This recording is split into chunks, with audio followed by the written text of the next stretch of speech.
Vou gravar por aqui que fica melhor, gente. Estou já de pijama. Já são o quê? 8 da noite. Essa bagunça aqui atrás é crônica. Essa daqui que é bancada de cozinha, gente. É isso. É raro quando não tá, né? Mas enfim. Eu tô aqui lavando a louça. Olha aqui, gente. Estou aqui lavando a louça. Tô fazendo aqui Estou tentando lavar a louça, né, de uma forma decente, porque meu pai, ele lava a louça muito bem, só que ele não deixa eu lavar, porque segundo ele eu não sei lavar a louça, eu sempre deixo coisa sobrando na louça, segundo ele, tá, gente, isso é fake news, e só ele sabe lavar bem. Gente, depois que esse homem começou na cozinha, ele não sabe cozinhar, mas ele sabe lavar uma louça muito, muito bem, isso é verdade. Mas enfim, uma coisa que ele me ensinou é, tipo, separar tudo antes de começar. Primeiro separa talheres com talheres, copo com copo, prato com prato, cumbuca com cumbuca com cumbuca. Nossa, parece um trava-língua, né? Mas enfim, eu vou conversando com vocês enquanto eu lavo aqui a louça. Eu já passei sabão. Enfim, vai aparecer muita zoada no vídeo. Mas aí eu quero conversar com vocês sobre, tipo, algo que eu tenho refletido ultimamente, que é sobre até que ponto certas coisas importam demais, ou devem importar demais, né? E aí, sabe quando você tá naquele dia meio, poxa, qual é o sentido disso? O que é que eu tô fazendo? E tudo, eu acho que isso às vezes é um paradigma da vida adulta, ou de quando você tá numa fase de ajuste, né? E eu me encontro nisso, e eu tenho tentado, tipo, seguir a vida com mais leveza, só que tem esses momentos que aparecem esses questionamentos, essas dúvidas de tipo, será que eu tô fazendo a coisa certa? Será que isso faz sentido realmente? E aí, algo que eu tenho visto nos meus devocionais e que eu tenho tentado refletir sempre em cima disso é de tipo assim, que nosso alvo deve ser Jesus, o foco deve ser a eternidade, porque tudo que a gente fizer aqui que não seja voltado para isso não faz sentido. Eu tô lendo um livro do pastor Emílio Garofalo. Enfim, eu vou colocar a foto do livro aqui. Tô lendo pelo Kindle, né? Já o segundo livro que eu leio desse pastor, ele é muito, muito bom, porque ele tem a linguagem bem assim, interativa, bem mais jovem. E ele coloca muitos exemplos de coisas mais assim seculares, né? De livros, de filmes, de músicas, ele coloca na introdução, mas que se referem ao que ele quer falar no capítulo e tudo. E o nome do livro é Nada Novo Debaixo do Sol. Acho que é Nada Novo Debaixo do Sol. E é tipo uma análise sobre o livro de Eclesiastes, né? Que a gente vê que é um livro que parece ser bem depressivo, pessimista, mas traz uma esperança, que a esperança é a eternidade, né? E ontem eu tava vendo uma parte do livro que ele fala muito sobre, pelo menos aqui no Brasil, que ele observa que quando você conhece alguém aqui, uma das primeiras coisas que você pergunta é, o que é que você faz? Qual é o curso que você faz? Qual é o trabalho que você tem? E o foco fica sempre nisso, né? Sobre a qualificação profissional da pessoa. Nunca é tipo sobre, qual a sua música favorita? Qual o seu sorvete favorito? Qual o seu filme favorito? Enfim, é sempre sobre o que a pessoa faz. E se ela não fizer nada, por mais que a gente não diga, às vezes tem aquele certo preconceito de tipo, nossa, o que é que ela tá fazendo na vida? Se ela não faz uma faculdade, se ela não faz... se ela não tem um emprego legal, o que é que ela tá fazendo, né? E aí a gente tem que ter muito cuidado com isso, porque nós não podemos atribuir o valor das pessoas à ocupação profissional dela ou ao título acadêmico dela, porque isso é muito vago e é uma coisa que não quer dizer nada, né? Tanta gente maluca que tem mestrado, doutorado ou que tá na política, isso que não falta, né? E que tem um cargo, que tem uma função, que é uma pessoa que é muito honrada, assim, no ambiente profissional, mas que de caráter ela é super duvidosa, né? Só o que tem, eu acho que vem à mente de todo mundo, assim, você que tá assistindo já deve estar pensando em alguém, né? Também. Mas, enfim, a gente tem que ter muito cuidado com isso, porque quando a gente fica focado demais nisso, isso afasta a gente do nosso propósito principal, que é servir e glorificar a Deus, né? De pensar nas coisas do alto, de pensar na eternidade.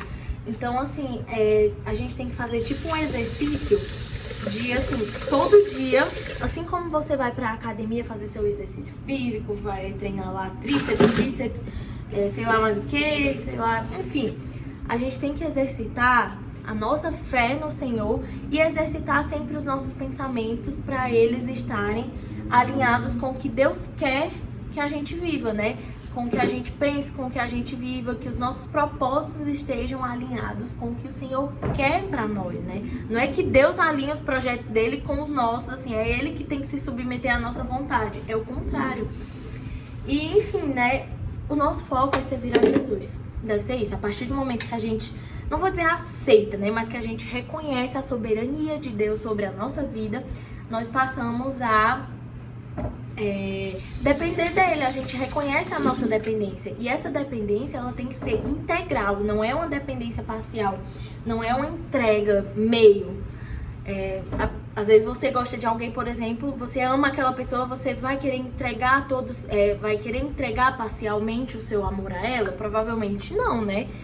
Mas o nosso amor a Deus deve ser integral, deve ser total, né? Não deve ser uma coisa parcial ou intermediária, deve ser um amor intenso, constante e que a cada dia se renova, né? Enfim. Acho que no áudio vai sair muito barulho de água, mas vai ser isso, gente. Aqui estou falando da água da vida, que é Jesus, e o som da água aqui da torneira tá contextualizando o que eu quero dizer, né? Enfim, tudo isso essa parte, assim, eu tenho pensado muito, e às vezes eu me sinto um pouco pessimista com as coisas aqui do mundo. Eu não sei vocês, mas a sensação é de que como se aos poucos não, até passos rápidos, largos, né? As coisas estão perdendo a graça pra mim, mas não no sentido de, você tá ficando muito deprimida. Não, é porque tem coisas que eu vou vendo e eu me pergunto, qual o sentido disso, né? Qual o sentido da gente estar correndo? Qual o sentido da gente estar se matando demais por um trabalho? Ou se matando demais por um concurso, ou uma prova demais? Se acabando por isso e deixando de viver momentos simples,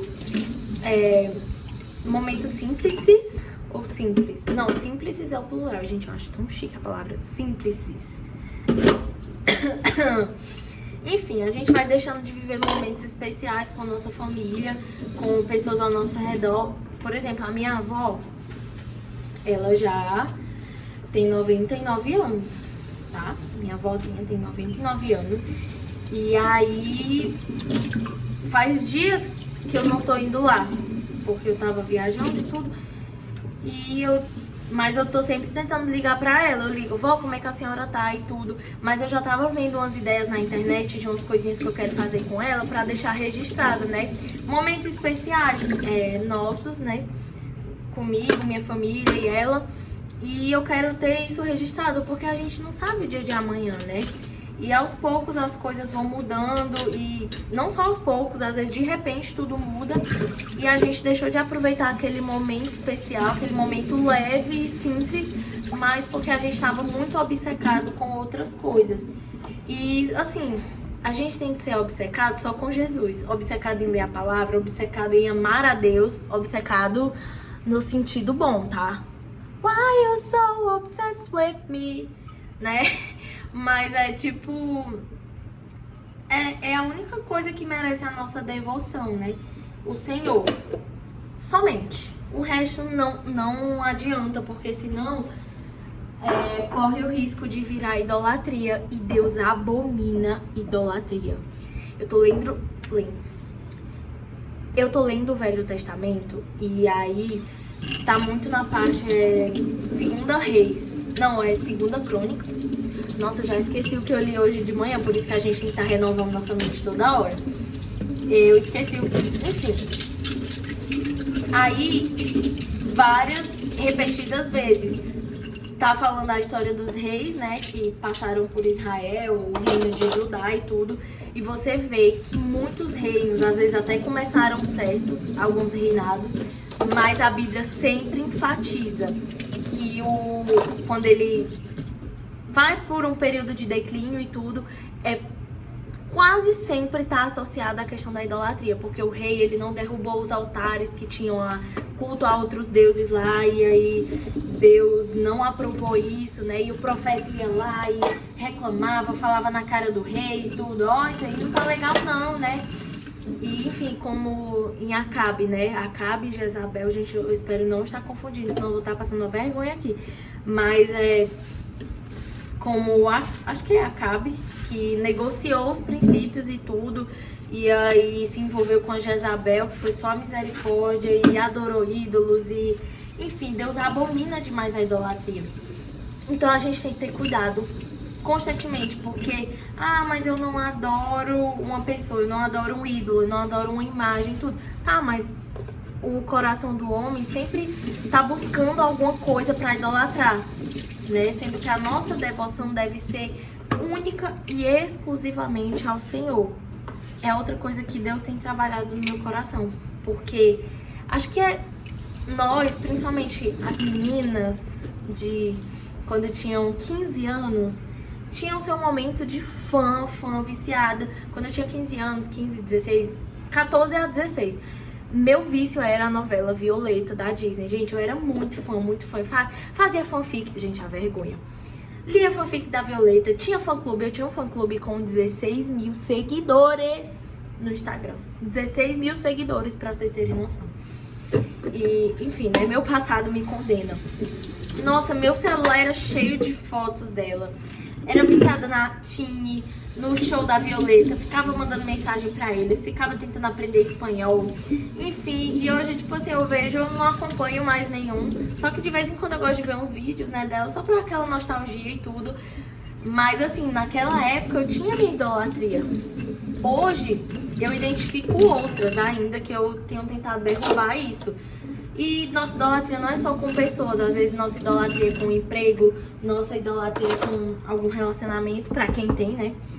E não só relacionamento amoroso, tá? É só, às vezes você idolatra os seus pais, idolatra um parente, idolatra um político, né? Então, enfim. E, enfim, aí a Lídia de 15 anos gostava muito, e não tinha tanto entendimento naquela época, né? Eu falando como se fosse século XVIII. Mas, enfim, hoje eu já tenho um entendimento. Então, assim, eu tenho tentado vigiar muito nisso. Quer dizer que você não pode admirar alguém? Você pode admirar alguém, mas é sempre tendo em mente que aquela pessoa é um ser humano falho. E ela está fadada a errar. Fadada a errar? Ela está suscetível a errar. E aí, se você colocar sua fé nela, você vai se decepcionar, se frustrar, até entrar em depressão. E, enfim, né? E aí, hoje meu hiperfoco é em outra coisa. Não é mais Violeta, mas é entretenimento sul-coreano. Eu falo disso, enfim, né? Eu gosto disso. E depois eu vou mostrar pra vocês. Eu comprei os bonequinhos do BTS, que tá do McDonald's. Mas eu não comprei todos. Não tinha.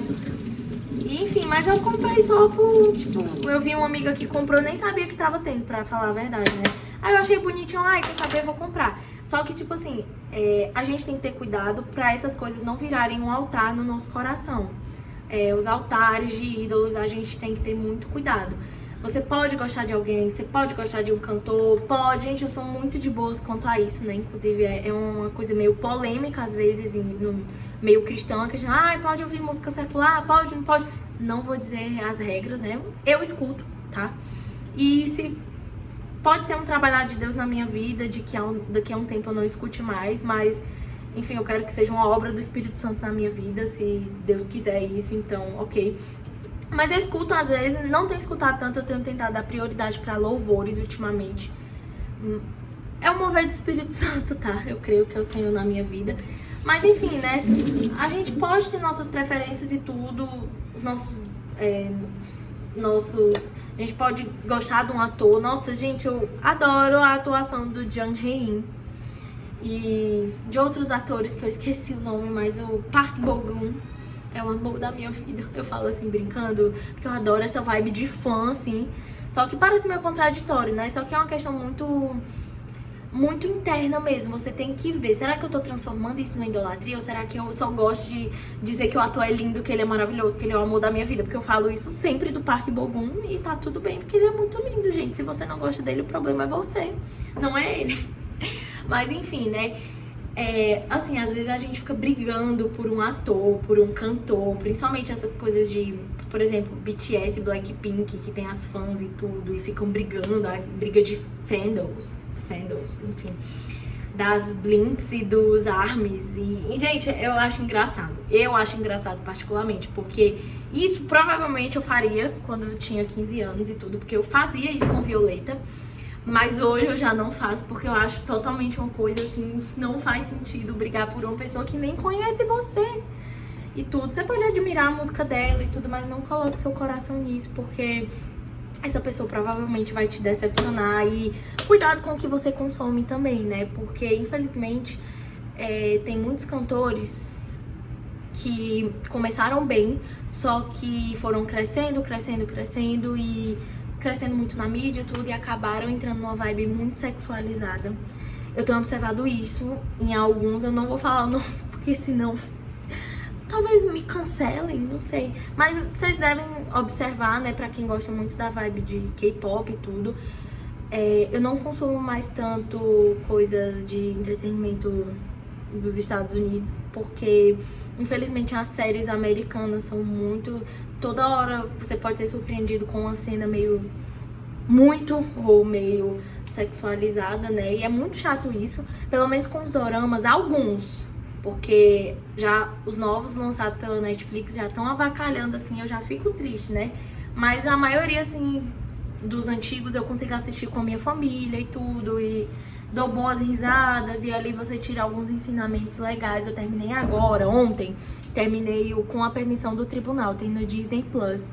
E eu gostei muito, porque passa assim uma lição, uma questão histórica também. E eu tô na vibe de dorama de advogados. Acho muito bom. Gente, eu vou olhar só a pizza aqui, peraí. Enfim, e eu já falei de tanto assunto, já rodei. Voltando pra questão da idolatria, né? Vamos ter cuidado, né? Cuidado com as músicas que a gente escuta, cuidado com as pessoas que a gente admira, porque aquilo, os olhos é a janela de entrada para o coração. É isso que dizem, a janela de entrada para a alma. Não sei, eu só sei que o que a gente ouve, o que a gente consome, o que a gente vê, fica no nosso subconsciente, a gente pode acabar sendo influenciado por essas coisas. Então, vamos preencher nossa mente com coisas boas. E principalmente, gente, o foco é a palavra do Senhor, sabe? Por isso que eu tô dando um time esses dias, assim, música secular, porque eu gosto muito de, tipo, música folk. Country não muito, mas eu gosto. E tem umas de K-pop que eu também gosto, tipo, nossa, muito boas, assim. Mas, até música clássica também a gente tem que ter cuidado com quem... não quem escreveu, mas quem escreveu aquela partitura, quem idealizou. É bom a gente, às vezes, ver, assim, a origem, tudo disso. Filmes também, tem que estar sempre, assim, com a lanterna ligada, né? A anteninha, assim, não, isso aqui me convém, isso aqui não me convém. E saber reter aquilo que é bom e aquilo que não é, né? Enfim, aí eu tô tentando escutar mais louvores. Inclusive, eu vou deixar aqui no link, na bio. Enfim, eu vou deixar aqui uma indicação de uma playlist que eu descobri em outro canal do YouTube que eu sigo também, de uma moça cristã. Ela deu uma dica de uma playlist no Spotify de K-pop cristão, pra quem gosta. Gente, muito legal, tem umas musiquinhas que, louvores mesmo, a tradução muito lindinha. E que parece muito assim, que você tá escutando New Jeans, ou Stray Kids, ou BTS também, só que na versão cristã, o ritmo, a voz, nossa, muito legal. E a gente tem que buscar essas coisas, sabe? À medida que a gente vai buscando mais e mais do Senhor, certas coisas vão deixando de fazer mais sentido pra gente, né? Então, eu acho que é um trabalhar de Deus. Deus tem trabalhado na minha vida quanto a isso. Eu tenho pedido, assim, essa questão pra Deus me mostrar quais são os ídolos do meu coração ainda. E é um trabalhar, sabe? Um trabalhar. Não estou perfeita ainda e nem vou ficar aqui, né? nesse momento, mas eu tenho tentado, assim, refletir mais sobre isso. Porque o que a gente ouve influencia no nosso humor também. O tipo de música, ai, mas a letra é legal. Ok, mas às vezes o ritmo, o tom é uma coisa mais triste, assim, e você acaba sendo influenciado por aquela atmosfera daquela música. Você fica triste, eu já passei várias vezes por isso. Passei o dia escutando uma canção linda, mas era uma tonalidade muito triste, assim, e eu no final do dia me senti vazia e não entendi por quê. Poxa, não aconteceu nada hoje, não aconteceu nada de ruim, por que eu tô me sentindo triste, né? Então eu acredito sim que a música, ela influencia muito. Tem louvores também que são muito, não vou nem dizer louvores, música gospel, que é muito ruim, gente, sério, muito ruim também. Então a gente tem que ter cuidado também. Não é porque parece que é uma rosa linda, que é uma rosa linda mesmo, às vezes ela pode estar cheia de espinho, assim, vai te machucar. Enfim, é essa conversa de hoje, essa conversa. E, nossa, minha garganta já tá ficando seca. Eu vou esperar a pizza ficar pronta, aí eu vou gravar mais uma partezinha e mostrar pra vocês a minha obra-prima, porque eu estou tentando desenvolver mais habilidades, não só na cozinha, tá, gente? É pintura, teclado, voz, porque a gente não pode ficar refém de trabalho só de estudo. A gente tem que ter nosso tempo de qualidade e conhecer o que a gente gosta, né? Eu tenho tentado ir mais ao cinema também. Eu assisti... vou colocar aqui depois uma partezinha. Não, vou colocar no outro vídeo. Não, eu coloquei no outro vídeo. Eu assisti há 2 semanas atrás, Sexta-feira Muito Maluca, o 2, né? Gente, muito legal o filme. Eu pensei que ia ser uma coisa chata, meio militante demais, mas não foi. Não foi, tinha umas coisinhas assim, mas você consegue puxar a ideia central do filme e atribuir uma perspectiva cristã em alguns aspectos, né? Questão da família e tudo. E no filme também, assisti no final do mês passado, Quarteto Fantástico. Gente, que filme bom, o novo, muito bom. Ali você consegue tirar toda uma cosmovisão cristã e, nossa, o que o filme passa, achei muito legal. A questão da defesa da família, da mãe proteger o filho. Ali você vê uma representação, pelo menos eu observei isso, meus pais assistiram comigo e aí a gente conversou depois. É como se representasse, ali no filme eu vi uma representação da situação que Jesus passou, né, e tudo. No caso, Deus entregou o seu único filho para que todo aquele que nele crê não pereça, mas tenha vida eterna. E ok, que o filme não tem essa pegada cristã, só que ali tem uma cena do filme que me fez lembrar disso, né, do pai sacrificar o filho. No filme não tem isso, tá, gente? Não tem mortes, assim, só tô dando um exemplo, assim, tô tentando não dar spoiler. Mas enfim, e aí é isso, eu tenho tentado ver mais filmes, assim, legais, né, pra poder analisar. É bom você ver filme e ter aquela visão, tipo assim, nossa, eu tô analisando, eu tô vendo isso, eu tô observando. É ter aquela visão crítica que a gente tem que desenvolver, visão crítica pra música, filme, livro, enfim. Só sei que o filme do mês pra mim foi o Sexta-feira Muito Louca. Não, Sexta-feira... Foi o filme do mês? Não, eu confundi. Eu assisti o Quarteto Fantástico no início de agosto e terminei com Sexta-feira Muito Maluca, Muito Louca. Enfim, eu só sei que eu gostei. E meu filme do mês foi o Sexta-feira Muito Louca, porque é uma nostalgia, né, pra gente, pras adolescentes bem que cresceram, criadas pela Disney Channel. E, enfim. E aí, meu livro do mês, que já tá há 2 meses, que eu tô lendo bem devagar, é o do pastor, né, que eu vou colocar aqui pra vocês de novo. Se eu não colocar no vídeo, que eu tô com preguiça de editar, eu vou colocar na legenda, porque vale a pena. Vale muito a pena ler pra ter aquela reflexão de que Cristo é suficiente, que tudo que sai disso não faz sentido e não há nada novo sob o sol. Realmente, debaixo do sol não tem nada novo, porque essa vida terrena difícil. Mas acima do sol há uma eternidade que é Cristo e a gente tem que se preparar. Temos que nos preparar para estar com Ele, né? Porque nada mais importa, o resto tanto faz e Jesus é suficiente, é isso. Vou encerrar agora e depois eu vou colocar aqui pelo menos um pouquinho do vídeo da pizza pra vocês verem, tá? Tchau, gente, Deus abençoe vocês. Gente, olhem isso aqui. Olha isso aqui, gente, eu tô me sentindo a Masterchef. Eu coloco em cima dessa coisinha meio feia, assim, mas é porque se eu colocar essa forminha fina vai queimar. E, gente, isso aqui não é carne, isso é tofu. Eu fiz isso porque eu tava com preguiça de esquentar a carne, né? E esquentar não, assar a carne pra colocar na pizza. E é isso. Olha isso aqui, é tofu com tomate super temperadinho. Socorro, gente, olha isso aqui. Nossa, eu tô muito boa na pizza.